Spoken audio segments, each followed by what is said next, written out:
Can you watch a full 5-minute video in 144p?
When can we get some MKBHD merch? Well, okay, so you may have noticed this custom MKBHD edition circuit design shirt that I've worn in the past couple videos.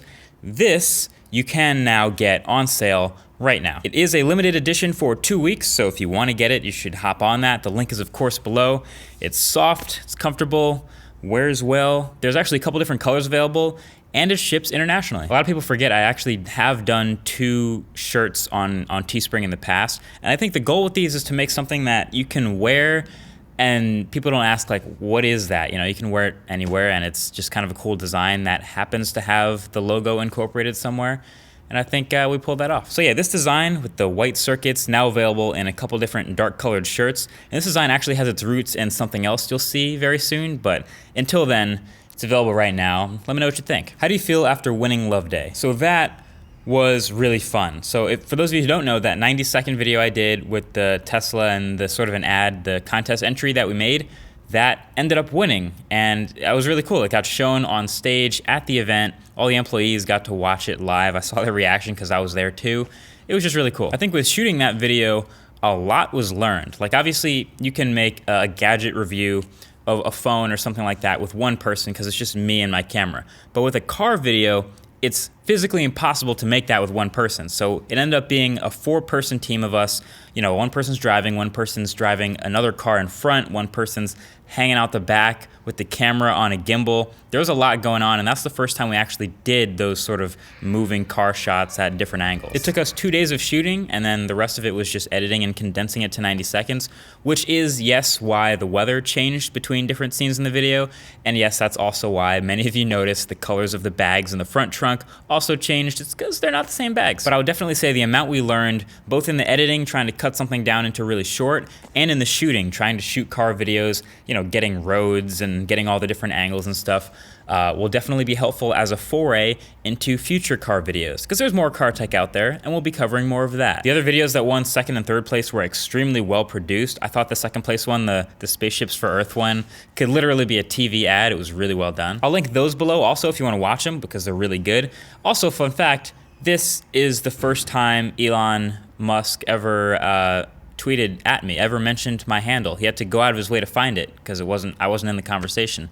So thanks. Did you ever get offers from media companies to work for them? If yes, name them. Okay, well yeah, I'm not gonna name them, but yes, I have. I remember specifically one when I was in college where I was invited to a certain media company's HQ. You've probably heard of them. They needed a TV tech correspondent to be on TV all the time talking about tech. They needed someone kind of young, someone pretty knowledgeable, someone who was about to graduate, and I kind of fit that role, and I was 100% not interested. I mean, it was an honor that they considered me and that they brought me in to talk about it, but the whole like scripted TV, story after story, the whole live thing is not really what I'm into. Obviously, I'm doing this on YouTube for a reason, because this format suits the way I want to talk about things. And then the whole other thing about like who's paying you versus what you can and can't talk about, that's also weird too. So bottom line, I really do like being independent and just using this YouTube platform to talk about whatever I want. Why does Samsung have serious issues concealing their future products than its competitors, and why does it have too many leaks too? Okay, so basically, it's 2017. everything leaks. I've kind of said this before, and the reason behind that, a lot of people don't really realize why things leak or how they leak, but supply chains from these companies like Samsung or like Apple or like any of these companies who you see their products before they get announced, it's because they're huge. There are so many different steps in the chain between the time it gets designed and then it gets manufactured and then it gets approved and then it gets made. All these different steps with thousands of people.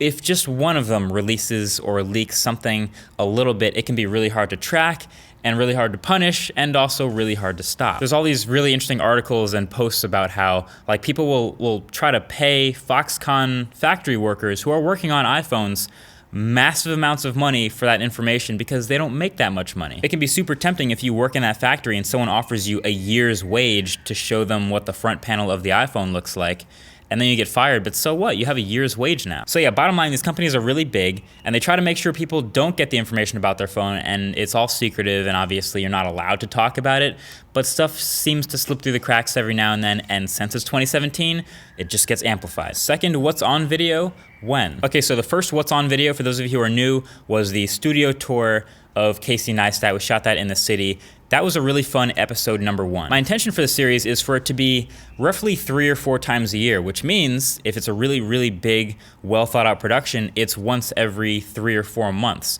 So that's kind of the rate we're looking at. So we're looking at the next episode now, and we're trying to make it as awesome as possible. But yeah, that's why you don't really see one every week, is because that would be really hard. Let's talk about the snake. Snake, what? I don't know what you're, I don't really know what you're talking about, actually. No, just kidding. These snakes, so these guys, these are little ball pythons. I see these because there's another one back there. But our neighbors to the studio have a couple of them, and so you may see them make random appearances in videos sometimes. Also, this guy has an Instagram. You should follow him. I'll link it below. What do you think about Apple making self-driving cars? Okay, so I've actually seen and heard this rumor a bit, but what's interesting is in the past couple weeks, I've seen these sorts of cars floating around the New York City, New Jersey area. I've taken pictures of them myself, so I know they're like out there. I've seen them in New York, and I've seen them like on the Jersey Turnpike.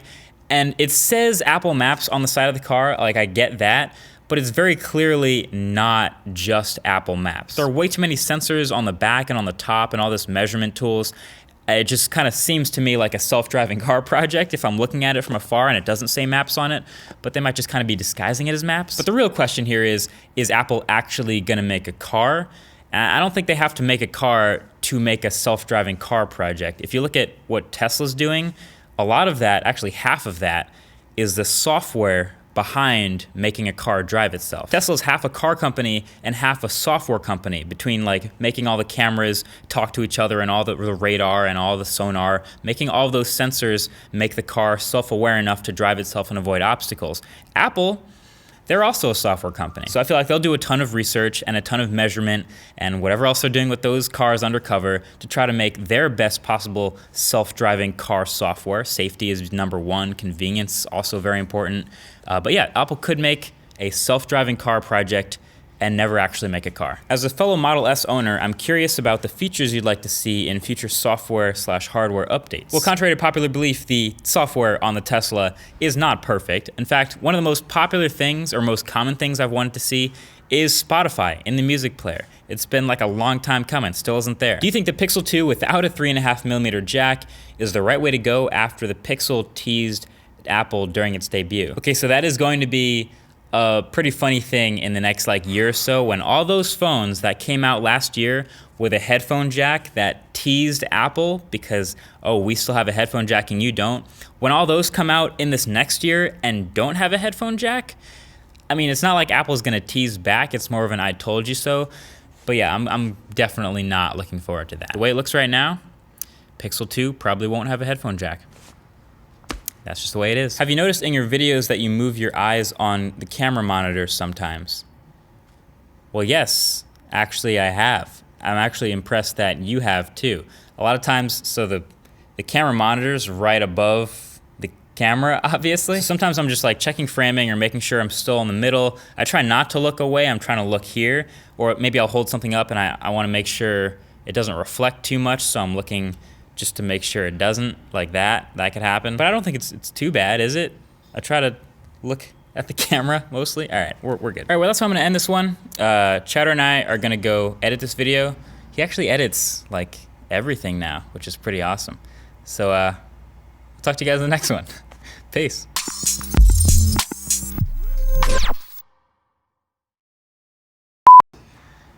Come on, untie yourself. You can do this. He's like, Is he still upside? Oh yeah, he's a morning person. You're She loves definitely. bath time, too. Oh, she's going hard around the neck. What are you doing? He's one of the strongest ones too.